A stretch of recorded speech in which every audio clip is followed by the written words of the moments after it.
کنیم. Good morning, ladies and gentlemen. Thank you very much for being here. I would like to, first of all, you have an extraordinarily distinguished panel here, a group of experts who, as I said to them earlier, I hope that they will be doctors on call for you, because it's complicated enough as the Senate is considering the Corker-Menendez-Cardin bill, which may go to the floor in the next 24 to 48 hours, that the Obama administration is going to be long gone and you will be left having to assess, based on what is agreed to in that legislation, what the ramifications are of any agreement that emerges from what essentially was started on April 2 in Lausanne, Switzerland, this so-called framework agreement. The panelists here are each in their own way very distinguished persons who have come here in order to help provide you answers that you will need in order to help advise your members, as well as to make you an independent expert on the issues that govern this framework agreement. Sitting to his immediate right is Senator Thom Tillis. Senator, I want to thank you for helping organize and supporting this event. Senator Tillis from North Carolina is a member of the Senate Armed Services Committee, and he also sits on the Agriculture, Nutrition, and Forestry Committee, the Judiciary Committee, and the Special Committee on Aging. He was elected in 2006 to the North Carolina House of Representatives and selected by his peers to be the Speaker of the House from 2011 to 2014. He was elected to the United States Senate and assumed his office in 2015. Senator, welcome. The floor is yours.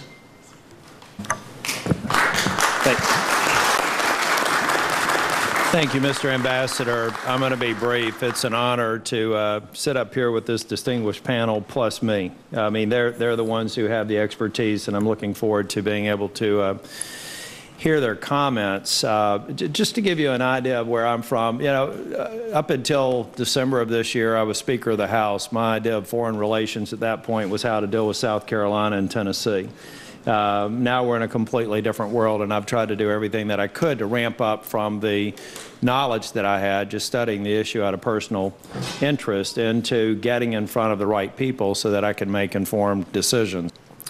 If you take a look at the challenge that we have ahead of us, is trying to communicate the consequences of a bad deal and get to a point to where we can get the American people to understand that a no deal may potentially be better than a bad deal.